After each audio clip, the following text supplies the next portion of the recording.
Hello दोस्तों, welcome to our YouTube channel. आपके लिए आज सिंधु घाटी की सभ्यता या हड़प्पा सभ्यता हम लेके आए हैं। और ये धीरे धीरे एक एक करके हम हिस्ट्री की टॉपिक जो है सारे खत्म करेंगे एज पर सिलेबस। तो आप जानते हैं कि यूपी पुलिस की वैकेंसी आ रही है, वीडियो की भी नई वैकेंसी आ ही गई है और भी कई सारी वैकेंसी आएंगी। तो उसके उसी के रिगार्डिंग जो है ये सारे सिलेबस में कंप्लीट कराऊंगा एक एक करके।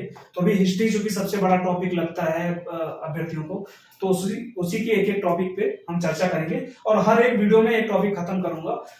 उतने ही पॉइंट लिखूंगा जो आपके एग्जाम में आने वाले हैं, टू द पॉइंट, या कह लो आप क्रिस्प एकदम नोट्स होंगे ये आपके। आप चाहें तो इसका स्क्रीनशॉट भी ले सकते हैं और इसी को मैं एक्सप्लेन करूंगा आपके लिए और छोटी छोटी वीडियो में, जिससे आपको बस एक बार वीडियो देखना है और ये याद हो जाएगा। तो आप लोग प्लीज वीडियो को लाइक कीजिए, ज्यादा से ज्यादा लोगों के पास शेयर कीजिए, जिससे बहुत सारे लोगों के पास ये इन्फॉर्मेशन पहुंचे। और जो भी डाउट हो आप कमेंट बॉक्स में कमेंट कर सकते हैं। हम अपनी जो भी पढ़ाने में अगर कोई दिक्कत आ रही है या किसी भी चीज में दिक्कत आ रही है तो आप इसको यहाँ पे जो है बता सकते हैं, हम उसको सुधारने की कोशिश करेंगे। तो आइए स्टार्ट करते हैं। सबसे पहला टॉपिक जो है हमारा सिंधु घाटी की सभ्यता। बस आपको ये याद रखना है कि इसकी जो खोज हुई थी वो सन 1921 में हुई थी। जॉन मार्शल की अध्यक्षता में दयाराम साहनी जी ने इसकी खोज की थी। ठीक है, ये आपको इतना ध्यान रखना है। दूसरा, इसका जो विस्तार है नॉर्थ साउथ ईस्ट वेस्ट चारों मिला के, मतलब उत्तर दक्षिण पूर्व पश्चिम सब जगह पे मिला के ये कहां तक इसका विस्तार है तो आप देख सकते हैं। उत्तर में ये मांडा तक फैला हुआ है जो कि लद्दाख में है, मांडा आपका लद्दाख में है, चिनाब नदी के किनारे पे। पूरब में ये आलमगीरपुर मेरठ में तक फैला हुआ है जो कि यूपी में है और हिंडन नदी के किनारे है। दक्षिण में ये दैमाबाद महाराष्ट्र तक फैला हुआ है जो कि प्रवरा नदी के किनारे है और पश्चिम में सुतका गेडोर दास नदी के किनारे तक फैला हुआ है। ठीक है, जो इसका क्षेत्रफल है या विस्तार आप कह सकते हैं 12,99,000 वर्ग किलोमीटर है। तो ये 12,99,000 वर्ग किलोमीटर तक फैला हुआ है, यहाँ पे आप देख सकते हैं। सिंधु सभ्यता की जो व्यवस्था है ना वो 2 टीलों में विभाजित है। ठीक है, लेकिन इसी के अंदर धौलावीरा को अगर आप देखेंगे तो वो 3 टीलों में विभाजित है। तो इस पे क्वेश्चन बनता है। ये एक्चुअली जितने भी यहाँ पे लिखे गए हैं सारे पे आपको एक एक क्वेश्चन देखने को मिलेगा। आप कोई भी किसी भी एग्जाम का प्रीवियस ईयर क्वेश्चन आप उठा लें, अगर यहाँ से क्वेश्चन आया है तो आपको इसी में से मिलेगा, इससे बाहर आपको क्वेश्चन मिलेगा ही नहीं। तो इतना आप ध्यान रखिए, बस इसी को आपको पढ़ना है, इसके बाहर कुछ नहीं पढ़ना है, ये गारंटी है मेरी। तो अब बात करते हैं, सिंधु घाटी सभ्यता को 2 टीलों में विभाजित किया गया है, पश्चिमी टीला और पूर्वी टीला। पश्चिमी टीला में उच्च वर्ग के लोग आते थे, जैसे राजा हो गए, पुरोहित हो गए। ठीक है, और पूर्वी टीला में आपके निम्न वर्ग के लोग जिनको माना जाता था, जैसे कि श्रमिक हो गए, मजदूर हो गए, ये लोग आते थे। तो इस तरह से 2 टीलों में विभाजित था। दूसरा, जो आपका समाज था सिंधु घाटी सभ्यता का, मात्र सत्तात्मक था। ठीक है, जैसे अभी का जो समाज है पितृ सत्तात्मक है, मतलब एक परिवार का मुखिया पिता ही है। और पहले भी मतलब होता था, वैदिक सभ्यता से ही आ गया पूरा कि पितृ सत्तात्मक रहेगा, राजा तो जो है एक पुरुष रहेगा, और इस तरह से चलता चला है। बट यहाँ पे जो थी वो मात्र सत्तात्मक व्यवस्था थी, मतलब यहाँ पे फीमेल वर्ग का ही वर्चस्व था। दूसरा बात करें, इसमें आपको 2 टीले मिलेंगे, बट धौलावीरा जो थी जो उसमें 3 टीले थे, पश्चिमी, मध्य और पूर्वी। बस आपको इतना ही ध्यान रखना है, जितना आपके एग्जाम में आने वाला है उतना ही टू द पॉइंट एकदम क्रिस्प नोट्स है, इसके अलावा आपको कहीं बाहर से देखने को नहीं मिलेगा। ठीक है, पश्चिमी, मध्य और पूर्वी। सिंधु सभ्यता की लिपि कैसी थी ये आपको ध्यान रखना है, इससे भी क्वेश्चन बनता है। भाव चित्रात्मक लिपि थी। ठीक है, तो भाव चित्रात्मक लिपि जो थी, अभी हम जो लिखते हैं वो बाएं से दाएं लिखते हैं, बट जो भाव चित्रात्मक लिपि थी वो दाएं से बाएं लिखी जाती थी, एकदम उल्टी, मतलब पिक्टोरियल थी। आप ये मान लीजिए जैसे चाइनीज वगैरह लैंग्वेज आप देखते हैं ना, बहुत सारी लैंग्वेज है जो अभी पढ़ ही नहीं पाए हैं, जो कि लिखा गया है सभ्यताओं में मिला हुआ है, क्योंकि उसका मीनिंग उनको नहीं मिल पा रहा है। और बिल्कुल मतलब चाइनीज लैंग्वेज जैसे होती है ना, ऐसे ऐसे मतलब कुछ भी बना दिया है उसमें, और उसको पढ़ना जहां तक अभी पढ़ पाए हैं उतनी ही जानकारी आप तक ये पहुंच पाई है। घर में जो ईंटों का प्रयोग होता था उसका जो लंबाई, चौड़ाई और ऊंचाई का अनुपात था वो 4:2:1 था, मीन्स 4:2:1। ये जो लेंथ थी, विड्थ थी और हाइट थी, उसका रेशियो जो था ईंट का वो था 4:2:1। गोलाकार भी ईंटें यूज हुई थी इसमें, वक्राकार भी ईंटें यूज हुई थी, वो आपको आगे भी बताऊंगा मैं। पवित्र पशु जो था वो कुबड़ वाला बैल था, ये एग्जाम में आता है, पूछता है डायरेक्टली। वृषभ जिसको बोलते हैं, या श्रृंग युक्त पशु, श्रृंग मतलब जिसके सींगें थी। ठीक है। तो कुबड़ वाला बैल या वृषभ या सिंह युक्त तो पशु यहाँ पे पवित्र माना गया है और मेन पशु यही था। आकृति पूरे नगर की कैसी थी, तो त्रिभुजाकार आकृति, त्रिभुजाकार आकृति में पूरा नगर जो है वो बसा हुआ था। व्यवसाय यहाँ पे क्या था, तो व्यवसाय दो थे, एक कृषि और एक व्यापार, ठीक है, ये आपको ध्यान रखना है। पशुपालन नहीं है यहाँ पे, कृषि और व्यापार मेन इनके जो व्यवसाय थे वो यही दो थे।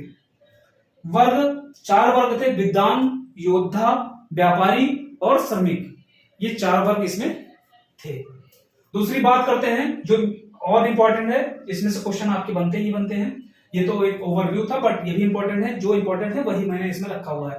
तो आइए देखते हैं, टोटल आपके 10 सभ्यताएं हैं जो कि पाई गई है, मतलब एक सभ्यता के अंदर में 10 स्थल पाए गए हैं, ठीक है, जो कि मेन है। जिसके सन एकदम निश्चित थे वो मैंने लिख दिया है, जो नहीं निश्चित थे और कई सारे बुक में आपको कई सारे मिलेंगे, इसके सन याद करने की आपको जरूरत नहीं है, आपको सिर्फ इंफॉर्मेशन के लिए मैंने लिख दिया है। अगर जिसको एक्स्ट्रा याद करना हो तो याद कर सकता है, बट आपको बस 1921 ही इंपॉर्टेंट है आपके लिए। तो यहाँ पे आप देखेंगे सबसे पहला स्थल जो है हड़प्पा, ये पाकिस्तान में स्थित है, 1921 में इसकी खोज हुई थी और ये रावी नदी के किनारे है, इसकी खोज जो है दयाराम साहनी जी ने की थी, ठीक है। तो जिसपे अनुकंपा, आप ऐसे याद कर सकते हैं, अनुकंपा कौन करेगा, राम, तो जिसपे राम दया करेंगे, दया मीन्स क्या, अनुकंपा, अनुकंपा को ही दया बोलते हैं, तो ये हड़प्पा से आप राम याद कर सकते हैं, दयाराम साहनी जी ने की थी। मोहनजोदड़ो 1922 में खोज हुई थी, ये भी पाकिस्तान में स्थित है, वर्तमान में सिंधु नदी किनारे है और आर डी बनर्जी जी ने इसकी खोज की थी, ठीक है। तो अब इसको आप ऐसे याद कर सकते हैं, बनर्जी का लास्ट में है अर्जी, अर्जी कहां पे लगती है, मोहन जी के पास, मोहन जी कृष्ण कन्हैया के पास, तो आप ऐसे याद कर सकते हैं, मोहन जी के पास अर्जी लगती है, तो ये आप इस तरह से याद कर सकते हैं। चनहुदड़ो कहां स्थित है आपका, पाक में स्थित है, ये भी पाकिस्तान में वर्तमान में 1931 में खोज हुई थी, सिंधु नदी के किनारे ये भी है, और गोपाल मजूमदार जी ने इसकी खोज की थी, और उत्खनन किसके टाइम पे हुआ था, मैके के, ठीक है। तो ये आपको ये याद रखना है।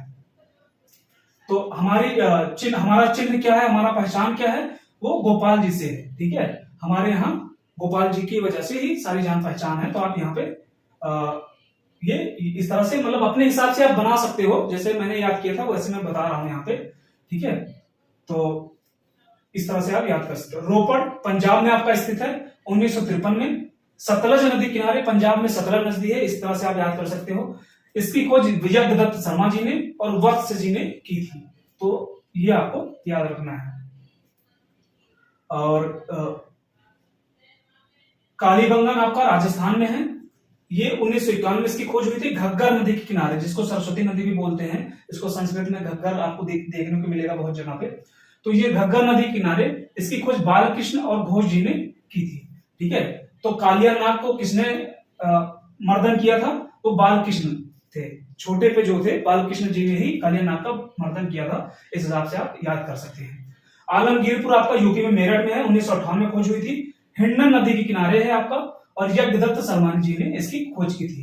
तो यूपी में यज्ञ वगैरह बहुत होते हैं, तो इस तरह से आप यज्ञदत्त शर्मा जी को याद कर सकते हैं, और वैसे भी मेरठ वगैरह में शर्मा जी बहुत पाए जाते हैं, तो आप इस तरह से याद कर सकते हैं। बनावली हरियाणा में आपका सरस्वती नदी के किनारे है, आर एस बिष्ट जी ने इसकी खोज की थी, ठीक है। तो बा से बनावली और बा से बिष्ट जी, आप ऐसे याद कर सकते हैं। धौलावीरा आपका गुजरात में है, 1960 में के लगभग इसकी खोज हुई थी। गुजरात के जो दोनों हैं ये भोगवा नदी के किनारे ही दोनों स्थित हैं, और एक की खोज जेपी जोशी जी ने की थी, जो धौलावीरा में है। जो वीर कौन है, जिसके अंदर जोश है, आप ऐसे याद कर सकते हो, तो वीर वही है जिसके अंदर जोश है, तो धौलावीरा की धौलावीरा की खोज जोशी जी ने की थी। राखी गढ़ी आते हैं, हरियाणा में आपका राखी गढ़ी, और बनावली यह हरियाणा में है, ठीक है। राखी बनावली इस तरह से आप याद कर सकते हैं, अपने हिसाब से आप बैठा सकते हैं। ये सरस्वती और दसदत्ती नदी के किनारे स्थित है, इसकी खोज जो है अमरेंद्र और सूरजभान जी ने किया हुआ था, ठीक है। और गढ़ी आप ऐसे याद कर सकते हैं, गढ़ी मतलब क्या, किला, एक गढ़, अब किले में कौन रहता था, अमरेंद्र बाहुबली, अपने हिसाब से आप बना सकते हो। दूसरा लास्ट आता है लोथल आपका गुजरात, ये भी जैसा बताया भोगवा नदी किनारे स्थित है, और रंगनाथ जी, ठीक है, रंगनाथ जी ने इसकी खोज की थी, इस हिसाब से आप याद कर सकते हो। अब बात करते हैं कहां पे क्या पाया गया था, ये बहुत इंपॉर्टेंट है और लगातार मतलब पूछा जाता है, अधिकतर आप किसी भी एग्जाम में जाएंगे तो ये जरूर पूछा जाता है कि कहीं ऊंट की हड्डियां हो गई, घोड़े की हड्डी हो गई, ये सब कहाँ पाया गया था। और इस तरह से आपको ये इंपॉर्टेंट है जो वो मैंने लिख रखे हैं, इससे बाहर कुछ नहीं आने वाला है। सबसे पहले हड़प्पा में देखेंगे क्या क्या मिला था। हड़प्पा में शहरी निवास और ग्रिड पद्धति, जो इनका निवास था वो ग्रिड पद्धति के तर्ज पे बना हुआ था। ठीक है, ये आपको ध्यान रखना है, ये डायरेक्ट क्वेश्चन पूछा जाता है। ग्रिड पद्धति पे आधारित था इनका निवास स्थान, और बिल्कुल शहरी निवास था। नालियां वगैरह जो थी एकदम संकोड़ पे काटती थी। ठीक है, तो ये आपको ध्यान रखना है, नालियां वगैरह संकोड़ पे काटती थी, यहां से आप रख सकते हैं। गेहूं और जौ का साक्ष्य मिला है हड़प्पा में। ठीक है, मुद्रा जो थी वो सेलखड़ी से बनाई जाती थी, सेलखड़ी होती है ना चाक की तरह, तो उससे मुद्रा इसमें बनाई जाती थी, उसका साक्ष्य मिला है। शवों को दफनाने का साक्ष्य मिला है। कछुए की हड्डी का साक्ष्य मिला है। ठीक है, तांबे की इक्का गाड़ी का साक्ष्य मिला है, और कपास की खेती का साक्ष्य मिला है, और एक मूर्ति मिली है या चित्र आप कह सकते हो, चित्र मिला है जिसमें महिला के गर्भ से पौधा निकलते हुए दिखाया गया है। तो ये चीजें जो है आपकी हड़प्पा में मिली हैं। अब लोथल की बात करें तो लोथल को मानव निर्मित बंदरगाह भी बोलते थे। ये इन्होंने एक बंदरगाह बना रखा था जो कि व्यापार के लिए, अब व्यापार ये लोग करते थे जिससे, तो पूरा जो है आपका लोथल पे डिपेंडेंट था जहां से बंदरगाह था, क्योंकि लोथल कहाँ है, गुजरात में। गुजरात में क्या है, समुद्र, और उसी के थ्रू जो है ये पूरा व्यापार करते थे। तो यह मानव निर्मित बंदरगाह पहला आपका लोथल में मिला था। यहाँ पे बाजरा, चावल और गेहूं पीसने की चक्की, ठीक है, बाजरा, चावल और गेहूं पीसने की चक्की जो है पाई गई है।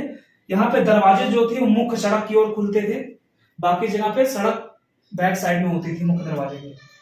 यहाँ पे 3 युगल समाधियां पाई गई हैं, मतलब कि सती प्रथा का साक्ष्य था। अगर पति किसी कारणवश उसकी मृत्यु हो जाती थी तो पत्नी को भी उसके साथ ही जलना पड़ता था या दफना दिया जाता था। ठीक है, तो 3 युगल समाधि पाई गए हैं। ठीक है, तो इस तरह से सती प्रथा का साक्ष्य भी मिलता है। हाथी दांत का पैमाना पाया गया है, घोड़े की हड्डी पाई गई है, ये इंपॉर्टेंट है, ये पूछा जाता है। ठीक है, शतरंज का खेल मिला है इसमें। मम्मी का मॉडल का साक्ष्य मिला हुआ है, जो एक मम्मी बनती थी उसका मॉडल जो है इसमें मिला हुआ है। ये सारे इंपॉर्टेंट है, इसमें ऐसा कुछ नहीं कह सकता मैं कि कोई इंपॉर्टेंट नहीं है। ये सारे आपको एग्जाम में देखने को मिलेंगे, आप कोई भी किसी भी एग्जाम का स्टेट लेवल का उठा के आप देख सकते हैं। तो ये लोथल हो गया। रोपड़ में आपको बस एक चीज ध्यान रखना है कि 100 के साथ कुत्ते की भी मतलब हड्डियां मिली हुई हैं, तो 100 के साथ कुत्ते को भी दफनाया जाता था। कुत्ता उनका पेट होता था या जो भी रहा हो, तो वो कुत्तों को भी दफना देते थे 100 के साथ अगर किसी की मृत्यु होती थी। मोहनजोदड़ो को मृतकों का टीला कहा गया है।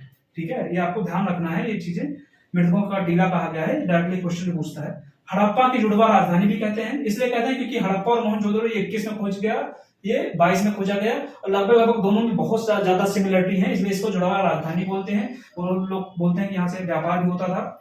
इसमें विशाल अन्नागार और स्नानागार, अन्नागार भी विशाल पाया गया है और स्नानागार भी पाया गया है। कोई किताबों में आपको लिखा मिलेगा हड़प्पा में 12 अन्नागार पाए गए हैं। ठीक है, इसमें बहुत विशाल अन्नागार पाया गया है और स्नानागार भी विशाल है। इसमें नटराज, पशुपति और दाढ़ी वाले महादेव की मूर्ति भी पाई गई है, ये इंपॉर्टेंट है, ये पूछता है। भुने हुए कपड़े के साक्ष्य मिले हैं। स्वास्तिक, कांसे की नर्तकी, ये भी इंपॉर्टेंट है, बहुत पूछा जाता है, ये भी इसमें मिली हुई है। कुएं का साक्ष्य मिला है, मलेरिया बीमारी का साक्ष्य मिला हुआ है मोहनजोदड़ो में। ठीक है, कालीबंगन आता है आपका, इसको दीनहीन बस्ती बोला गया है। यहाँ पे बहुत गरीबी वाली दशा दिखाई गई है, जैसे कि हड़प्पा में शहरी दिखाया गया, बट कालीबंगन की स्थिति दीनहीन है, इसलिए इसको दीनहीन बस्ती भी बोला गया है। इसमें जुते हुए खेत मिले हैं। चना और सरसों का साक्ष्य मिला है। अगर खेत जुते हुए मिले हैं तो हल भी मिलेगा। ठीक है, तो लकड़ी का हल भी मिला हुआ है। चना और सरसों की खेती का साक्ष्य मिला है। चूड़ियों का साक्ष्य मिला है। लकड़ी का हल का साक्ष्य मिला है। 7 हमन कुंड मिले हैं और ऊंट की हड्डी मिली है। ठीक है, बनावली में एक इंपॉर्टेंट है, मिट्टी का हल मिला है।